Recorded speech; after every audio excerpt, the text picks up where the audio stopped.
Mali, comme le Gabon, comme d'autres encore, pas aussi, avaient organisé un hommage à moi, donc Georges Ngab. Cet hommage était organisé surtout par les étudiants que j'ai eus ici à la Sorbonne. Donc, j'ai été d'abord au Mali et puis après j'ai été au Gabon. Enfin, d'autres pays un peu précités. Ce que j'aimerais bien donc vous dire aujourd'hui, c'est que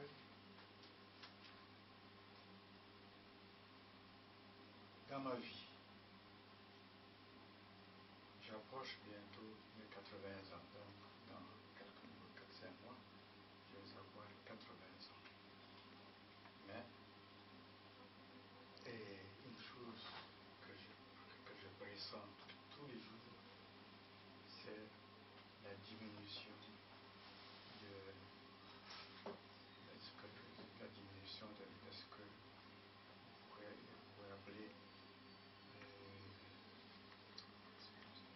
alors, il y a la diminution de l'espérance de vie, mais il y a aussi donc la diminution de la mémoire. Je sens bien cela. Bon, mais si j'invoque cela, pourquoi?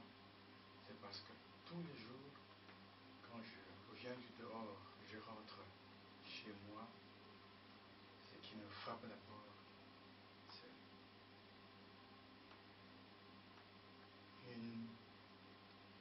quelque chose.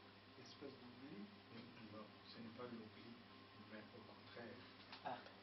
Au contraire, c'est un pays qui tout de suite me vient en tête en rentrant donc chez moi. Et ce pays, c'est quoi? C'est le Gabon.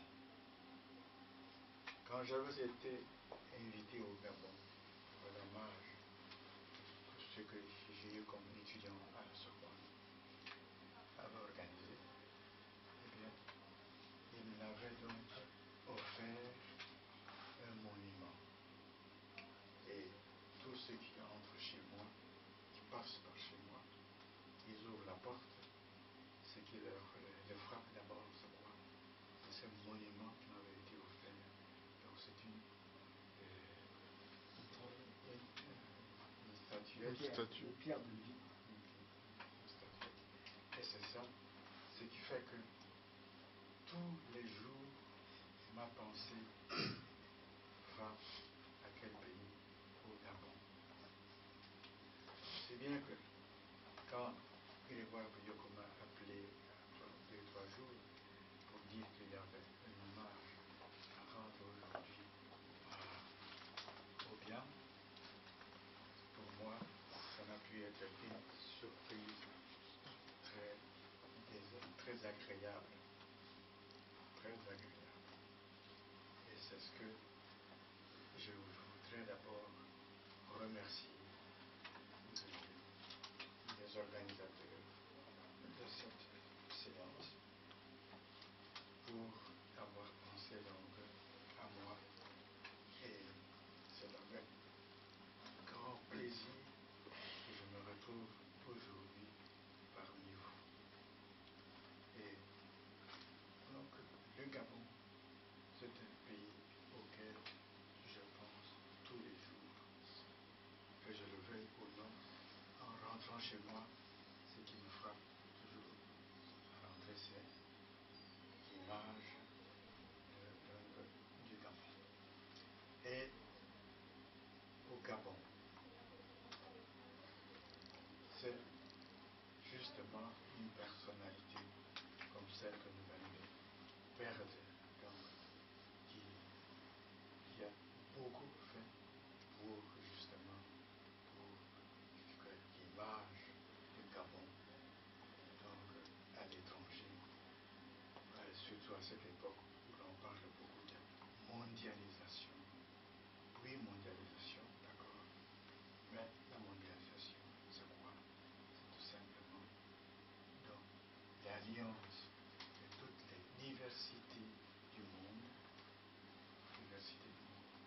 parmi ces diversités de monde, il y a celle de Gabon.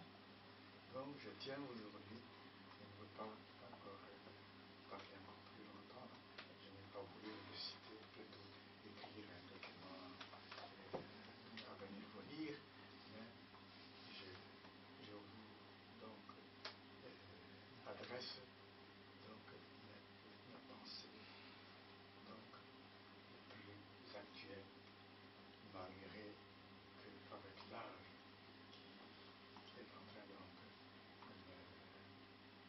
de torturer un peu ma mémoire, donc que je me trouve aujourd'hui parmi vous. Et donc je remercie donc les organisateurs de cette manifestation et surtout, puisque je pense tous les jours que je vais revenir au Gabon et que Fortuna Obiang, à travers ce Gabon que j'ai connu d'abord ici, que j'ai connu sur place, que ce Gabon, je ne l'oublie pas, il est toujours en moi et que Obiang en est un des organisateurs, en est un de ceux qui sont présents à moi.